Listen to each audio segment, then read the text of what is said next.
លោកអនុទីននឹងទទួលខុសត្រូវទាំងស្រុងលើបញ្ហាគ្រោះទឹកជំនន់នៅខេត្តសង្ខ្លាដែលបណ្ដាលឲ្យពលរដ្ឋថៃបានបាត់បង់ជីវិតជាច្រើននាក់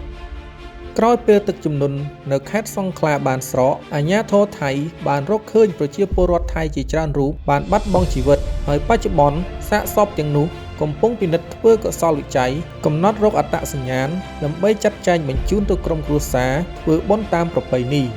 លោកអនុទានច័ន្ទវីរៈគុលនាយករដ្ឋមន្ត្រីថៃបានបង្ហាញគោលជំហររបស់ខ្លួនក្នុងការទទួលខុសត្រូវទាំងស្រុងចំពោះបញ្ហាគ្រោះទឹកជំនន់នេះនាយករដ្ឋមន្ត្រី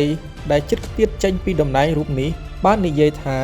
លោកនឹងទទួលខុសត្រូវទាំងអស់លើរឿងគ្រោះទឹកជំនន់នៅស្រុកហាតចៃខេត្តសង្ខ្លាភាគខាងត្បូងនៃប្រទេសថៃដោយលោកនឹងពន្លឿនការបញ្ជូនសាកសពដល់ក្រុមគ្រួសារសាច់ញាតិឲ្យបានឆាប់រហ័សបំផុតចំពោះការចំណាយលើការងារបុណ្យសពវិញក្នុងមួយសពនឹងទទួលបានសំណងចំនួន2លានបាតដែលនឹងប្រគល់ជូននៅសប្តាហ៍ក្រោយចំណែកឯក្រុមគ្រួសារដែលបានរងគ្រោះក្នុងទឹកជំនន់នេះក្នុងមួយគ្រួសារនឹងទទួលបាននៅសំណងចំនួន 9,000 បាតអនុទានបានបន្ថែមទៀតថាចំពោះរឿងបែកធ្លាយវីដេអូដែលអ្នកភូមិថៃចង្អុលមុខនឹងជេរប្រមាថមកកាន់លោកអំពីរឿងមកជួយសង្គ្រោះពលរដ្ឋថៃដែលរងគ្រោះយឺតយ៉ាវនោះលោកមិនខឹងនោះទេហើយលោកត្រូវតែទទួលយកកំហុសនេះដោយការពេញចិត្តអរគុណសម្រាប់ការតាមដានទស្សនាសូមចុច like និង Subscribe ដើម្បីទទួលបានព័ត៌មានជាតិព័ត៌មានអន្តរជាតិក៏ដូចជាចំណេះដឹងផ្សេងៗទៀតជារៀងរាល់ថ្ងៃ